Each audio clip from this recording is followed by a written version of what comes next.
1000 साल पहले की बात है। बंगाल की खाड़ी, समुद्र में ऊंची लहरें उठ रही हैं, हवाएं तेज हैं, आसमान में काले बादल छाए हैं। लेकिन इस तूफान में भी एक विशाल बेड़ा रुकने को तैयार नहीं। हजारों सैनिक, सैकड़ों जहाज और एक ऐसा सम्राट जो समुद्र को अपनी सीमा नहीं मानता था।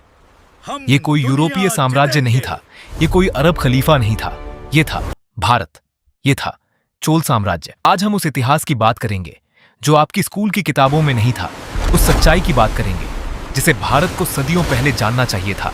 यह है समुद्र के राजाओं की कहानी। दक्षिण भारत, तमिलनाडु, कावेरी नदी की उपजाऊ घाटी। यहां की जमीन इतनी उपजाऊ थी कि फसलें साल में 3 बार होती थीं। यहां के बंदरगाहों से व्यापारी जहाज रोम तक जाते थे, अरब तक जाते थे। यहीं से उठा चोल वंश।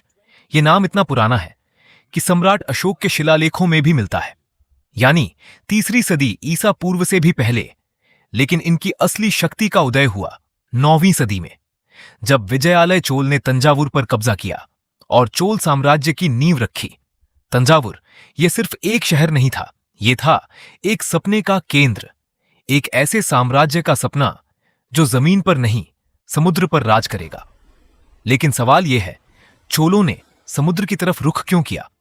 इसका जवाब छुपा है व्यापार में, चीन में और एक ऐसे दुश्मन में जो समुद्र के बीच बैठकर भारत का पैसा लूट रहा था। चोल नौसेना की कहानी शुरू होती है करीब 2000 साल पहले।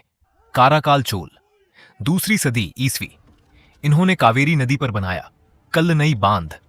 आज भी यह बांध खड़ा है। 2000 साल बाद भी यह बांध काम कर रहा है। यह दुनिया के सबसे पुराने जल प्रबंधन ढांचों में से एक है। लेकिन काराकाल की असली पहचान थी समुद्र। उनके बंदरगाह कावेरीपत्तनम से व्यापारी जहाज रवाना होते थे, रोम की तरफ, अरब की तरफ, मलय द्वीप की तरफ। भारतीय मिर्च, रेशम, हाथी दांत, ये सब समुद्र के रास्ते दुनिया भर में जाता था।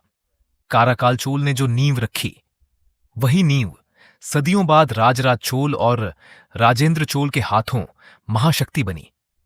यह एक राजा की विरासत नहीं थी, यह एक पूरी सभ्यता की समुद्री सोच थी। 985 ईस्वी, तंजावुर के राज सिंहासन पर बैठे एक नए सम्राट, नाम था राजराज प्रथम। इतिहास ने जिन्हें दी उपाधि राजराज महान। राजराज चोल ने 29 साल राज किया और इन 29 सालों में जो किया वह अविश्वसनीय था। पहले उन्होंने दक्षिण भारत को एकजुट किया, पांड्य राज्य, चेर राज्य सब चोल साम्राज्य में मिला लिए। फिर उन्होंने श्रीलंका के उत्तरी हिस्से पर कब्जा किया, लक्षद्वीप पर, मालदीव के उत्तरी एटोल पर। यह हिंद महासागर के व्यापारिक रास्तों पर नियंत्रण था। लेकिन राजराज की सबसे बड़ी उपलब्धि थी नौसेना। 994 ईस्वी में राजराज ने चेर राजा के पूरे जहाजी बेड़े को कांदलूर के युद्ध में पूरी तरह नष्ट कर दिया। यह सिर्फ एक लड़ाई नहीं थी, यह एक संदेश था।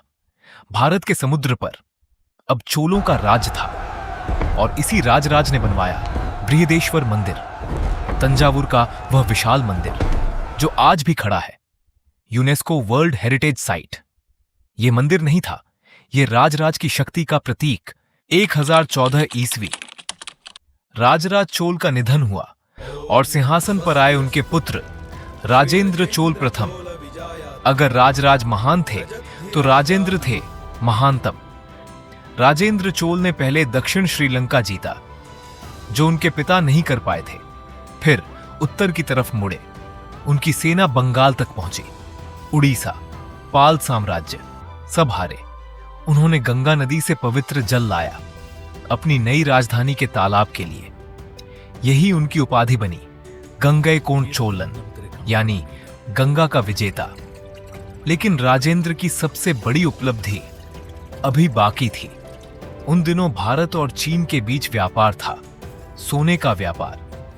लेकिन रास्ते में था श्रीविजय साम्राज्य, आज का इंडोनेशिया, मलेशिया, थाईलैंड का हिस्सा। यह एक समुद्री साम्राज्य था जो मलक्का जलडमरू मध्य को नियंत्रित करता था और वे भारतीय व्यापारियों से भारी टैक्स वसूलते थे, उनके जहाज रोकते थे, चोल व्यापारियों को परेशान करते थे। राजेंद्र ने पहले कूटनीति आजमाई, लेकिन श्रीविजय नहीं माना। तब राजेंद्र ने लिया एक ऐसा निर्णय जो भारतीय इतिहास में अभूतपूर्व था। 1025 ईस्वी, नागपट्टिनम बंदरगाह से हम चीन, अरब और दक्षिण पूर्व एशिया से व्यापार करते थे। चोल नौसेना ने समुद्री मार्ग सुरक्षित रखे। सूरज अभी उगा भी नहीं था, लेकिन हजारों सैनिक जहाजों पर सवार हो चुके थे। घोड़े, हाथी, हथियार, राशन सब लदा था, और फिर एक के बाद एक सैकड़ों जहाज समुद्र में उतर गए। लक्ष्य था 3000 किलोमीटर दूर श्रीविजय साम्राज्य की राजधानी पालेमबांग। यह था इतिहास का पहला बड़ा भारतीय नौसैनिक अभियान। समुद्र पार, विदेशी धरती पर। राजेंद्र चोल की रणनीति ब्रिलियंट थी। श्रीविजय की नौसेना उत्तर में मलक्का झलडमरू मध्य पर तैनात थी, वहां से हमले की उम्मीद कर रही थी। लेकिन राजेंद्र ने किया उलटा। उनका बेड़ा गया दक्षिण से, सुंडा झलडमरू मध्य से, जहां श्रीविजय की सेना बिल्कुल तैयार नहीं थी। अचानक हमला, पालेमबांग घेर लिया गया। श्रीविजय का राज सिंहासन धराशायी हो गया। राजा संग्राम विजयोत्तुंग वर्मन बंदी बना लिया गया। थंजावुर के शिलालेख में आज भी लिखा है, राजेंद्र ने समुद्र के बीच से अनेक जहाज भेजे और श्रीविजय के राजा को बंदी बनाया। 14 शहर जीते गए, अकूत संपत्ति वापस लाई गई, और राजेंद्र चोल को मिला एक नया खिताब, कदारम कोंडान, यानी कदारम का विजेता। तो यह चोल नौसेना इतनी शक्तिशाली कैसे बनी? पहला कारण, जहाज निर्माण। चोलों के जहाज सागौन और कटहल की लकड़ी से बनते थे। नारियल की रस्सियों से लकड़ी के तख्ते जोड़े जाते थे। यह तकनीक जहाज को लचीला बनाती थी। ऊंची समुद्री लहरों में ये जहाज टूटते नहीं थे। दूसरा कारण, मानसून का ज्ञान। चोल नाविक जानते थे कब चलना है, किस रास्ते से चलना है। उत्तर पूर्व की मानसूनी हवाएं उनके जहाजों को तेज गति से ले जाती थी। तारों से दिशा पहचानना यह उनकी पुरानी कला थी।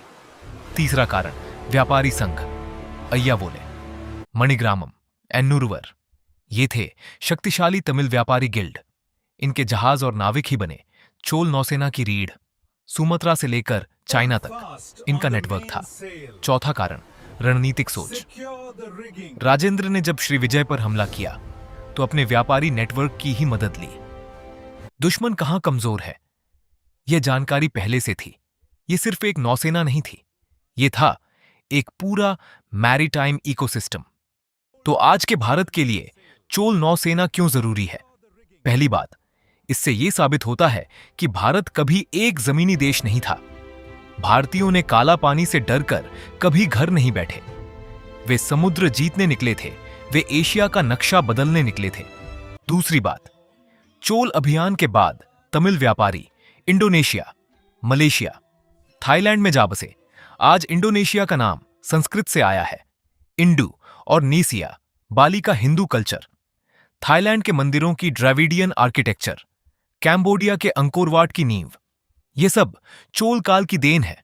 तीसरी बात, 2025 में भारत ने राजेंद्र चोल के 1000 साल पुराने नौसैनिक अभियान को राष्ट्रीय स्तर पर सेलिब्रेट किया। प्रधानमंत्री नरेंद्र मोदी ने कहा, चोल साम्राज्य भारत की असली क्षमता का प्रमाण है। आज भारत की नौसेना जब हिंद महासागर में गश्त करती है, वह चोल साम्राज्य की उसी विरासत को आगे बढ़ा रही है। चोल साम्राज्य का अंत हुआ 13वीं सदी में, लेकिन उनकी विरासत कभी नहीं मिटी। काराकाल चोल, राजराज चोल, राजेंद्र चोल, ये नाम हमें याद होने चाहिए थे, उतने ही जितने चंद्रगुप्त, उतने ही जितने अशोक। एक ऐसा साम्राज्य जिसने समुद्र को अपना रास्ता बनाया, जिसने बिना किसी यूरोपीय के एशिया का इतिहास बदल दिया, जिसने हजारों किलोमीटर दूर जाकर भारत का परचम लहराया। यह था भारत, यह था असली भारत। अगर यह वीडियो आपको कुछ नया सिखाया तो लाइक कीजिए, अपने दोस्तों को शेयर कीजिए, वो सब्सक्राइब कीजिए, क्योंकि ऐसे ही भारत के छुपे हुए इतिहास की कहानियां यहां आती रहेंगी। जय हिंद।